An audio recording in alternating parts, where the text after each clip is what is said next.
So we're continuing our series on John, looking specifically at the different portraits of Christ he paints for each chapter in the book of John. Today we're on chapter 10. And so we are going to start with our Bible bowl and the answers from John chapter 10. So question 1, what is a man who does not enter the sheep pen by the door, but enters another way? C, he's a thief and a robber. Jesus said the one who enters the sheep pen by the door is the what? Shepherd. According to John 10:4, why do the shepherd sheep follow him? They know his voice. D. According to this text, what kind of shepherd did Jesus say he was? A and C, the good shepherd and the shepherd who will lay down his life for the sheep. I think I made this too easy.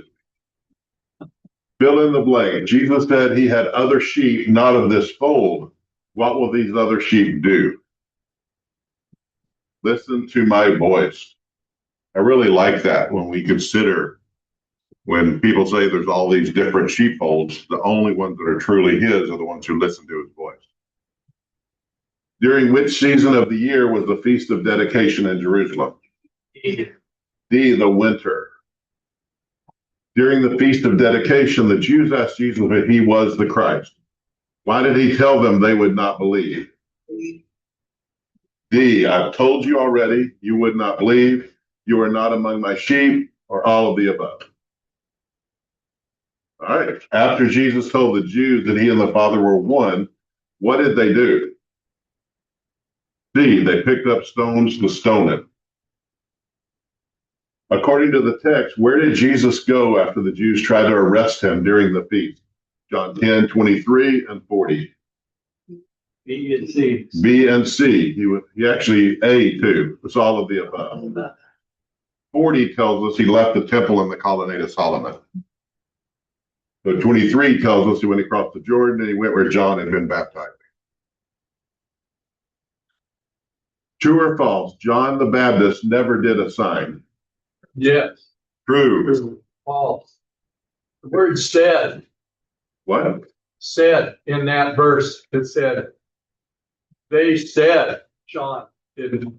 But John said Jesus was the Christ. That pointed to him. That's the sign. One for me. Okay. I was just going by what the text said. Yeah. All right. So, anybody did a perfect on that one? Did that trick you all with verse 40? I was tricked by the one. Why did you tell them they would not believe? I didn't think that you would not believe you. You will not believe. You will not believe. That's what I thought I was wrong. I actually double checked that while y'all were doing the thing. I looked at that thinking. I thought that you. Yeah, but it's what it says in the different text. All right. So, as we've done in each of these, we're talking about how John says our purpose text through all of this is everything he's writing is so we will believe that Jesus is Christ, the Son of God, and by believing you'll have life in his name.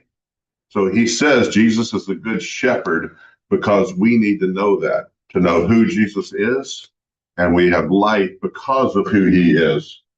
I'm not going to go through these this week. You've known which ones we've already done. So I have them there. If you want the sheet, there's one on the table. But I just wanted you to know we're continuing to address all the ways Jesus is presented by John. So we are continuing with John 10, Jesus as the good shepherd. So what does it mean to be a good shepherd? Okay, one who's willing to lay down their life for their sheep. What else? Personal relationship. What's that? Personal relationship. Having a personal relationship. When it'll go out. One that'll go out. They drift. Yeah. The one who will go after the one that's lost. Yeah. Anybody else?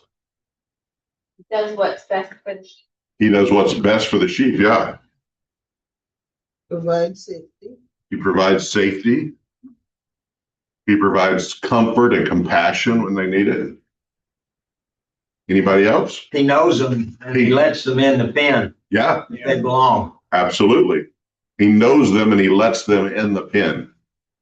And I really like in this, going along with that, that he's the only way in the pen. Okay, so the beginning of this chapter is kind of a continuation of chapter 9, verse 40. And I just wanted you to catch that. Some of the Pharisees had just confronted him because he explained the situation about the blind man and people who are blind who refuse to see, who think they see, but they're actually blind. And so he says that about them, and they respond, "Are we blind?" And I just wanted you to catch him saying that. I wanted you to see him hearing from them, I think probably offended. They say, "You're saying we're blind?" And he immediately gives this example of the Good Shepherd in response to that. And I think I hadn't caught that before. I've always known Jesus is the Good Shepherd, but I didn't see this as a response to them kind of being aghast, them kind of like, "How dare you?" And then he tells this example of the Good Shepherd. And I think there's a reason why that we're going to get to in this class. But I was just kind of, it rearranged the whole way I look at this, because they were presenting themselves as the leaders of the Christian people, of all the Jews. They said, "We are the spiritual leaders. We are the ones we know all of the law and the prophets, and we're going to instruct you and lead you." And when they say, "Are we blind?" then he starts with this, what a good shepherd actually is and what's not a good shepherd. And so I just hope you kind of think about that as we're going through. You don't think his response is in verse 41? Oh, yeah, but I think this is a continuation of it. Yeah, I think this is him kind of going into more detail with them there, with the other listening to him. Yes. They are offended by being called blind, but he also called them thieves and robbers as well. He does. Yep. And it just, there's a lot of things that I think they refuse to see. Yeah. Yep. So as they say, "Are we also blind?" Let's look at John 10, 1 through 5. So he uses this illustration of a sheep pen. Does anyone want to read John 10, 1 through 5 for us? All right. The Bible reads, "Truly, truly, I say to you, Mm-hmm. he who does not enter the sheepfold by the door, but climbs in another way, that man is a thief and a robber. But he who enters by the door is the shepherd of the sheep. To him the gatekeeper opens. The sheep hear his voice, and he calls his own sheep by name and leads them out. When he has brought out all his own, he goes before them, and the sheep follow him, for they know his voice. A stranger they will not follow, but they will flee from him, for they do not know the voice of strangers." So if someone is going to go into the sheep pen, how would they go in? Through the door, the common way. Don't I have a question? Yes. Are there a multiplicity of different sheep in that sheep pen, or is it just this shepherd sheep? I believe it's this shepherd sheep that he says, "I am allowing them in." There are some circumstances where there's multiple sheep in one pen, but his example, because of some of the things he says, makes me believe when he says there's other sheep of other folds out there, but these in this fold are my sheep. But that's my thought on that. So anyone who tries to come in by another way, what I thought of as a chicken pen, and how if you're in a place where there's coyotes or wolves or anything like that, they'll do anything they can to get in that chicken pen. And you have to be really careful in how you barricade it, how you protect them. And that's what it made me think of, not necessarily having a huge flock of sheep, but you have to be conscious of who's going to try to come in. Another thing that this doesn't address is a lot of times a shepherd sleeps at the door for protection. But this doorkeeper recognizes, the sheep recognize the shepherd's voice, and they're willing to follow him because they know him and he knows them. It also says he knows his sheep by name. So I think his analogy is getting pretty broad because I doubt they name every one of their sheep. So I think he's starting to transfer that to my people. I know them intimately, those that I'm leading. If you belong to Christ, he sees you and calls you by name. If anyone else tries to lure the sheep, they won't follow, but they'll scatter for safety. John comments for us in verse 6.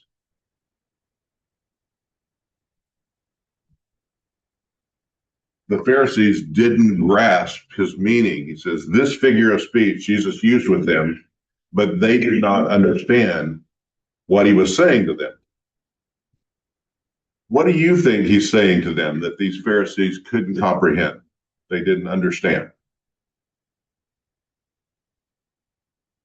They don't understand Jesus' voice, so they're not his sheep. That's true.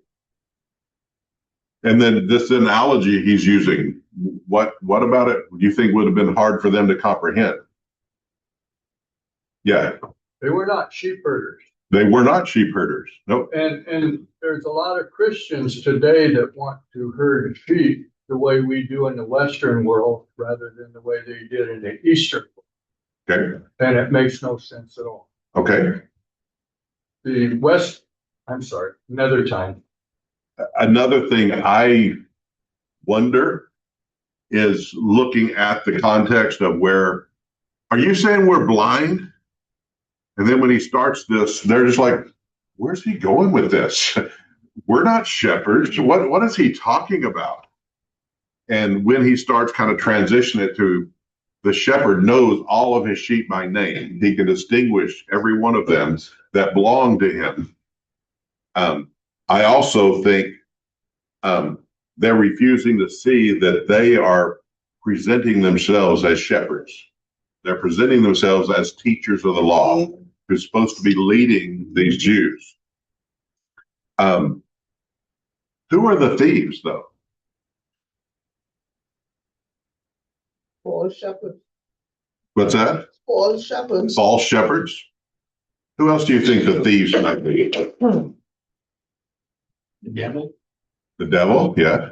Anyone that would make merchandise of them. Okay. Which would be the Pharisees. Correct.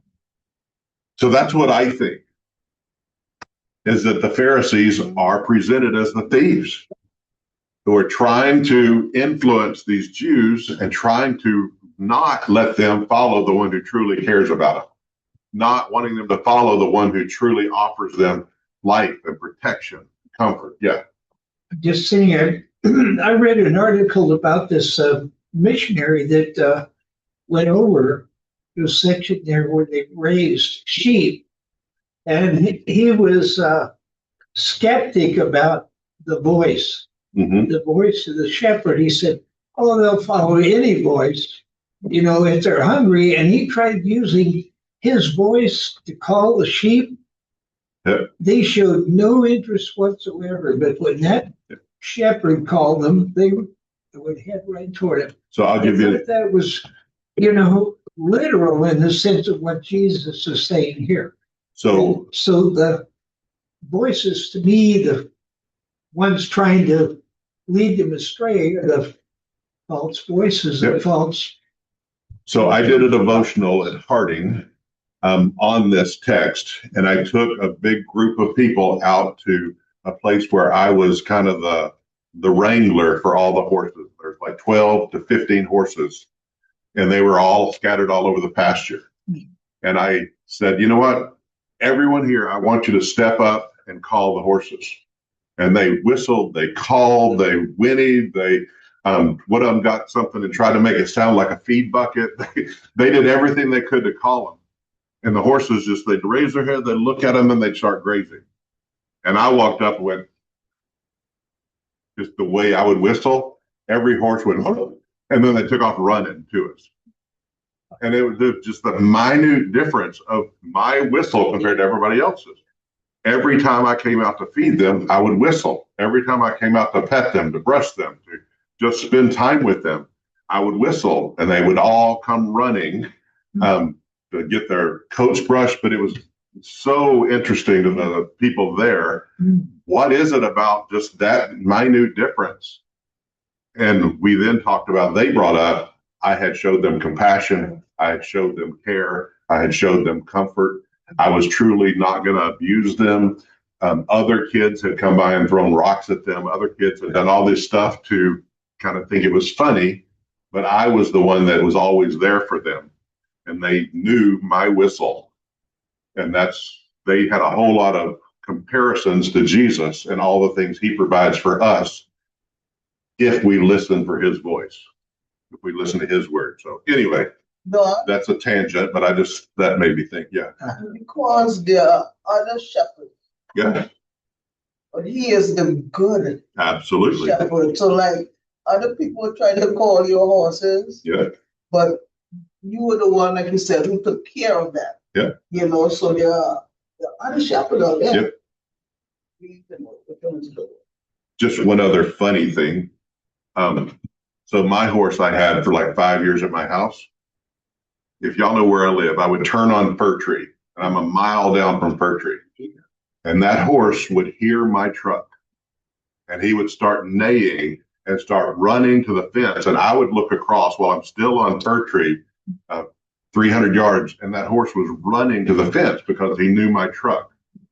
And I always talk about that horse is more excited to see me than my wife is because it just was alone in the pasture because I love on her. I just spent time with her. She was so excited that her buddy was going to be there in a few minutes. That's how Jesus is when we talk to him in prayer. That's how he is when we are spending time in his word. He's so happy that his people are paying attention. So we have all of this, and we've introduced the sheep pen. Now Jesus says, I am the door. Someone want to read 7 through 9 for us?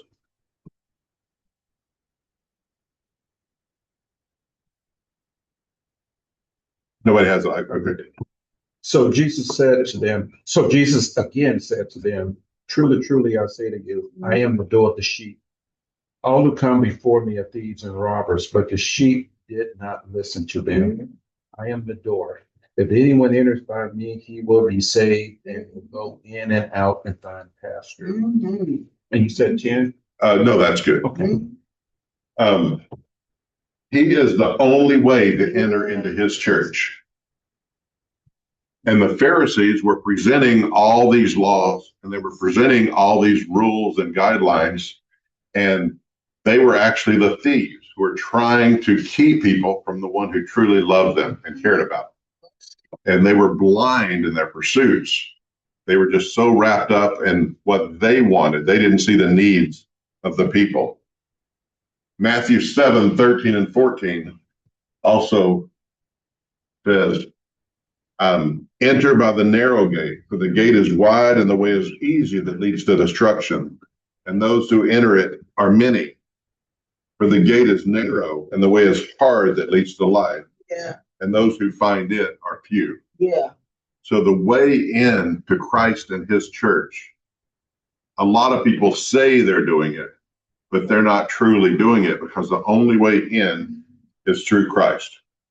So I'm going to try really hard to keep this short, but I listened to a sermon yesterday from a good friend of mine, and he was at a lectureship at Harding several years ago, but he told this analogy that I have to turn it into a lesson at some point because it really just blew me away. But he said there's a guy, and he goes in and he walks into this store and he sees a sign that says "We Him Pants," and his pants definitely needed him.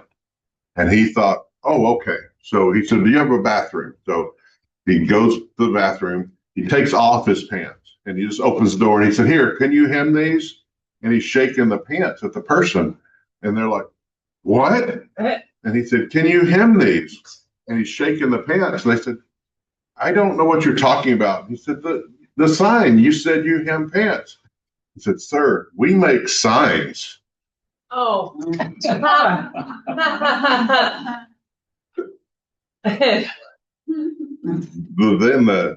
He went on to say, "We have a sign outside of our building that says the Church of Christ." But he said, is that accurate? Are we the Church of Christ? Are we of the church of non-instrumental music? Are we of the church of, and he went through all these different listings of how we identify ourselves. And he just said, I'm just saying this as a warning. Yes, following biblical patterns, biblical examples of the New Testament church is true, but we are not the church of the New Testament church. We are the New Testament church of Christ. And they were trying to follow the pattern of Jesus and be like Jesus. We need to be following the pattern of Jesus first and foremost. That means when we act like Christ, we're going to look like his church. When we act like anything else, we don't act like Christ's church as the priority. And he spent a whole hour talking about that concept that just was like, wow, that's really thought-provoking, that we need to be careful if people walk in these doors and they don't see Christ by how we worship, by how we talk, by how we act, then are we the church of Christ that looks like him, that belongs to him? He is the only way to enter into his church because it's his church. And his church will look and act and talk like him above everything else. I don't think there's an absolute name for the church. I don't either. I don't think there is either. There's a name that we are like because it's his church. He flat out says over and over again, this is my church and the gates of hell won't prevail against it. This is my church. So we are the church that looks like him, that acts like him, that belongs to him. He is our shepherd, the ultimate shepherd. And we only come into the church through him. Yeah, it's a denomination, but I think there's one just not too far from us called the Good Shepherd. It is. Yep.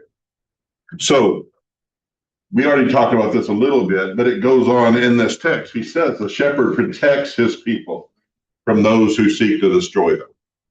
His first interest is the wellness of his sheep, so he can protect them, so he can look out for them. Continuing on in Matthew 7, we just looked at 13 and 14. 15 and 16 says, beware of false prophets who come to you in sheep's clothing, but inwardly they are ravenous wolves. You will recognize them by their fruits. Are grapes gathered by thorn bushes or figs from thistles? So John 17:15, we'll get to in a few weeks. He said of his disciples, I do not ask that you take them out of the world, but that you keep them from the evil one. Yeah. His primary goal for his church is that we are protected from the evil one. Yeah. We can recognize destroyers by their behavior. The number one thing about them is they refuse to go through Christ. They present a truth other than Christ as the foundation. And a lot of different people have different beliefs that they make all of their church about, and it's not about Christ. And so we need to make sure anything we do is always first and foremost about Christ. Says that they refuse to follow the teachings of Jesus. In John 14:15, we'll also look in a couple of weeks. He says, if you love me, you will keep my commandments. He is the only way to enter into his church. He is the door. I also take from this, and this is where I've never really associated this, but in this context where he's at, I believe the Pharisees are the thief who want the sheep. They are the blind guides. They were the ones who are going to lead people to destruction. And Jesus is the only true shepherd. And so when you think about, they wanted power, they wanted position, they wanted to be leaders, but they weren't leading them toward God. They refused Jesus. Romans 10, 1-4 says, brothers, my heart's desire and prayer to God for them is that they may be saved. I bear them witness that they have a zeal for God, but not according to knowledge. For being ignorant of the righteousness of God and seeking to establish their own, they did not submit to God's righteousness. For Christ is the end of the law for righteousness to everyone who believes. These Pharisees were pursuing all these things other than Christ. They rejected him to the point of death. But he says, I am the only way. So he is the shepherd.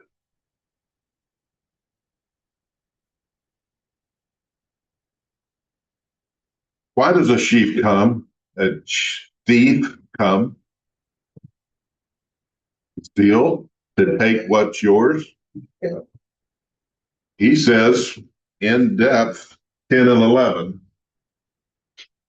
a thief does not care about the damage he causes. He says the thief comes only to steal and kill and destroy. But then he says, I came that they may have life and have it abundantly. What is John's purpose of writing all of this?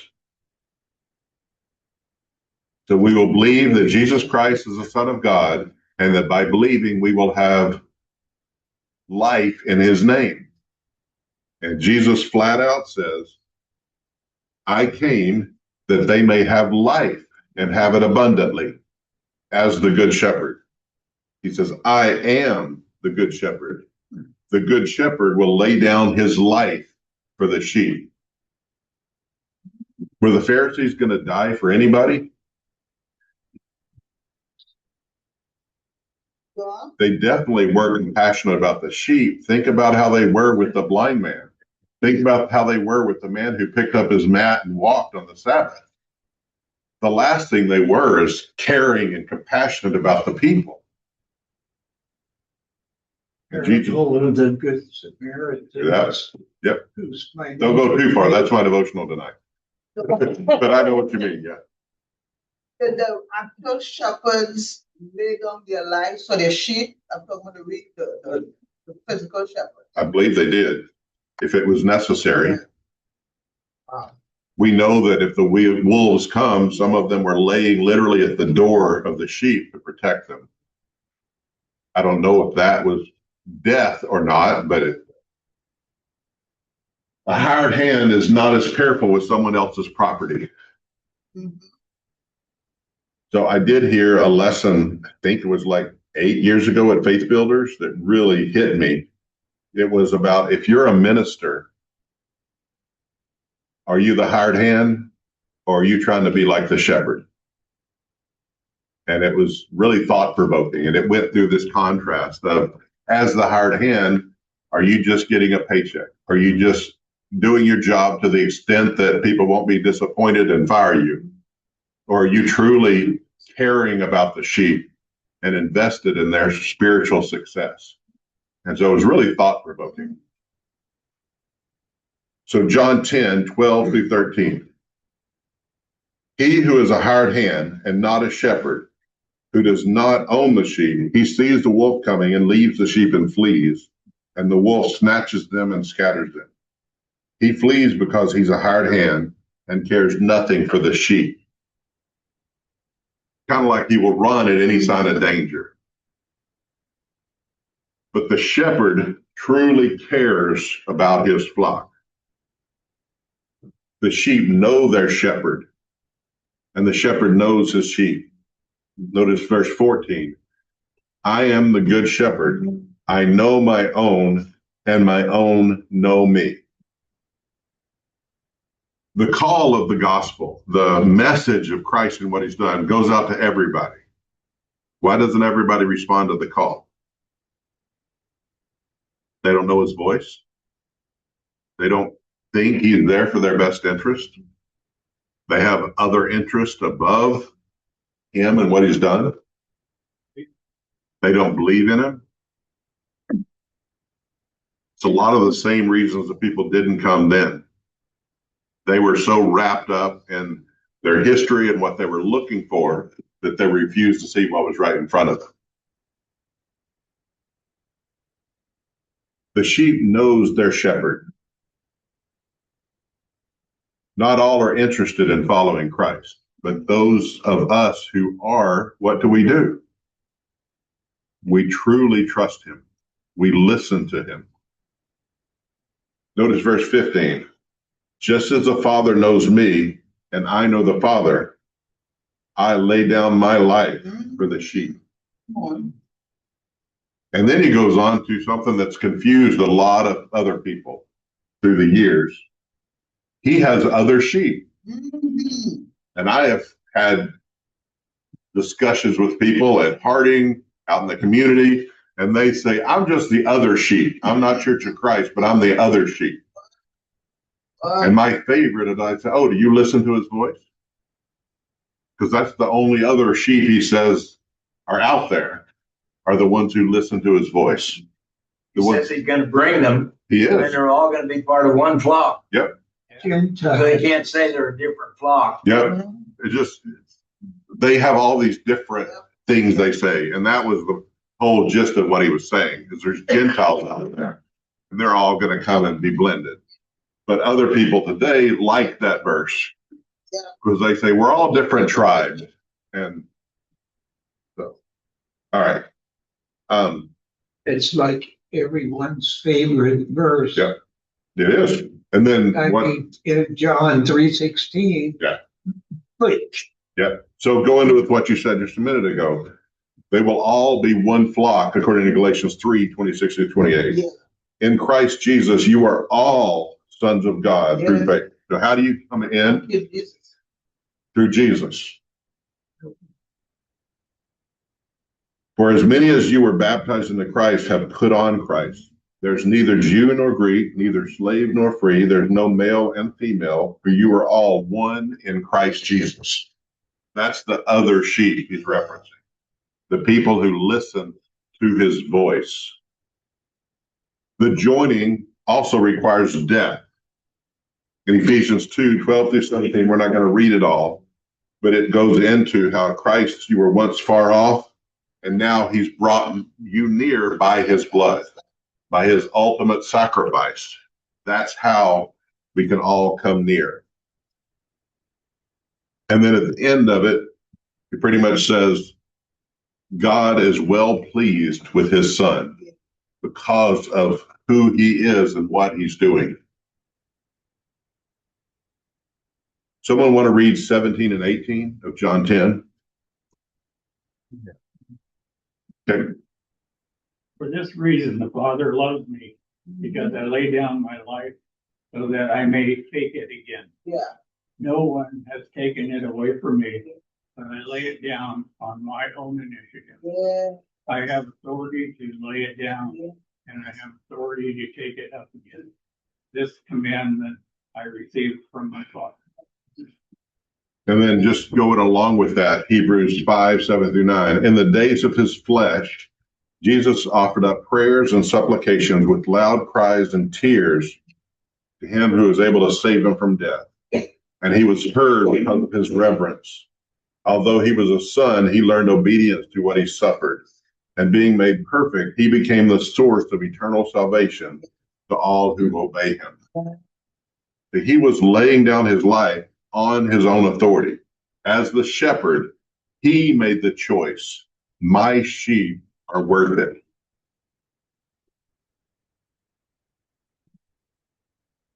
Why did this result in confusion among the Jews? Why were they not comprehending all this? That they were looking for a kingdom earth. Yeah, they were looking for a kingdom on earth. They're also taking what he says and just not wanting to hear and how it impacted them. What did some of them say? Notice 19 and 21. There is a division among the Jews because of his words. Many one said, he has a demon and he's insane. Why listen to him? Others said, these are not the words of one who is oppressed by a demon. Can a demon open up the eyes of someone blind? A person volunteering to die, they could understand. But a person claiming the right to return from death because God gave him the right to do this, that was something they were just like, okay, now he's gone too far. Many have concluded that Jesus had a demon or was insane. I have heard people say the same thing today. How can you follow him? Yeah. He was a crazy man who claimed to be God.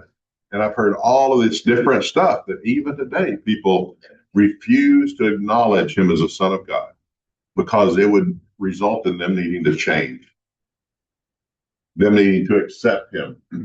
Others said his words are too well reasoned to be called the words of a madman.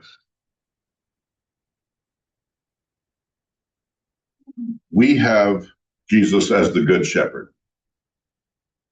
Satan is able to deceive, but he is not able to do miracles.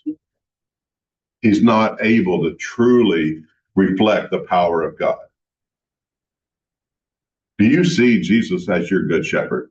Is that how you see him? Because John wants us to. Did you realize how many times in that Jesus said, I am the good shepherd, as recorded by John? It's over and over and over again, contrasting by people who were trying to lead them, who didn't have their best interest in heart, who were just trying to keep control, who were trying to keep power. So I hope you'll think about in your life, is he truly the one leading? Is he truly the one that you're trusting with your care and salvation? Another thing, do you know his voice? Are you in his church as someone who's truly wanting to be a part of his body? Or are you just here for the social hour and the potlucks? Because I know some people are. Yeah. Some people like this as a social club. But we have to be a light that truly sees Jesus as our shepherd. Yes. We reflect that everywhere we go. All right, next week we will look at John chapter 11. All right.